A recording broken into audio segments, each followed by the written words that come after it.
This is Minutes with Marcus, starting off 2024, a year of the water dragon, I think it is. Is that right, Yolanda? Okay, so I am a water dragon, by the way, everybody should know that, but I've also been accused of being a fire horse. Anyway, this year's going to be a big year despite all the economic doldrums and all this sort of stuff. Inflation's coming down, it's a new universe. Let's rock and roll. Hey Brad, just as a future leader of the firm, I just wanted to ask you about dress standards and whether it was a result that you could wear shorts to work. I think the focus is about productivity, you know, so if it requires you to be comfortable.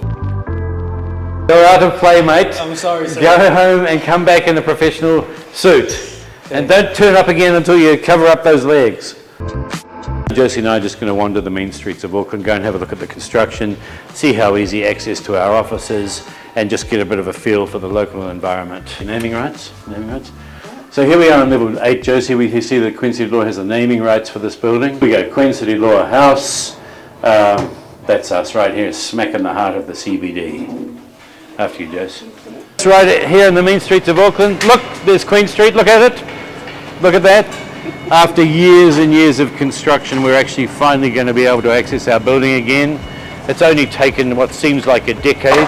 Every day when I get to work, I think everybody deserves a gold medal for actually making it in here through this ginormous construction maze and mess, and even managing to get into your office, not get a ticket in the bus lanes, not run pedestrians over. Seriously, we should be giving our staff a gold pen every time they get to work. Guys sitting behind me, some of the finest dining and entertainment in the country. We now have 2 lanes in the street. Before there was 4, but now there is 2 after several years of construction. That, Josie, is progress. Okay, so 2024 for us, it's been a bit of a time of change. We've had pretty tough economic times, probably a bit of a belt tightening on legal spend for corporate New Zealand, but we've still managed to find green shoots of business. For example, our business migration, despite the overall downturn, has been, it's a time when it's best to go to smart lawyers who know how to get outcomes. And so for us, that has been a growth area, even in a tough environment. For the firm this year, that we've had the retirement of a bit of a legend in the litigation field, my good friend Ross Dillon, who has decided to hang up his hooks and is now going to be touring Spain. He's a great fan of a Spain-phile, I think we would call him. So we miss him. Him and I were likened to the grumpy old Muppets. At team meetings, we'd sit down the end of the table and we'd grumpily have conversations about things like the doctrine of equitable estoppel as a sword and all of these things that no one else was interested in, strangely enough. So he's a loss, but we're now recruiting for another person of his ilk to run the litigation team out of the firm. We've had one of our property juniors leave. We're having a new, very smart lawyer join the immigration team next week. And we have 2 of our existing senior operators who will be stepping up into a directorship role in the next quarter. Some of the guys are wanting to do a bit of travel, some business development offshore this year, so we'll be considering that mainly with the business immigration type flavour to it.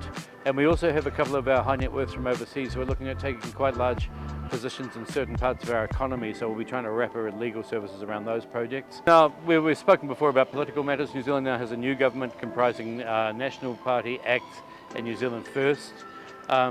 We think, you know, for most business owners, after several years of feeling sort of like, not mushrooms in the dark, but feeling unloved, even though we pay the tax that funds the whole operation of the New Zealand economy, I think it's really good to see a government that is proactive, that is going to encourage further penetration of offshore export markets and recognises the importance of exporting for Aotearoa New Zealand. So we're quietly confident. We've also engaged with the new Minister of Immigration, and we hold her in a very high regard, and am very thrilled to actually be able to have face-to-face discussions with ministers of the Crown, like we have for 30 years, aside from the last several years where we virtually had nothing to do with any minister of the government because they wouldn't communicate with people.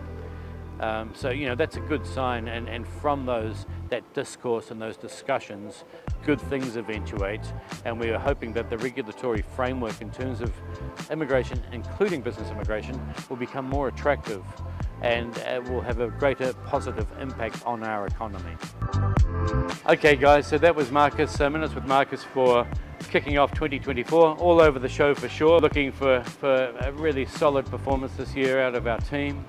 And you know, we have certainly have the right members to do extraordinarily well. Good luck to the guys completing the project. And yeah, hopefully there's some takeaway for everybody. Good to see you. Bradley, just before I start this interview, what happened to my projector? Did you take it? Just tell the truth, mate, we're friends. Yeah, from the old firm, I had that big projector screen. You've got it? Have you got the projector? Have you got the projector as well? Yes or no? I don't have the projector. Where did the projector go? I don't know. Whose projector are you using? I bought that from Canada.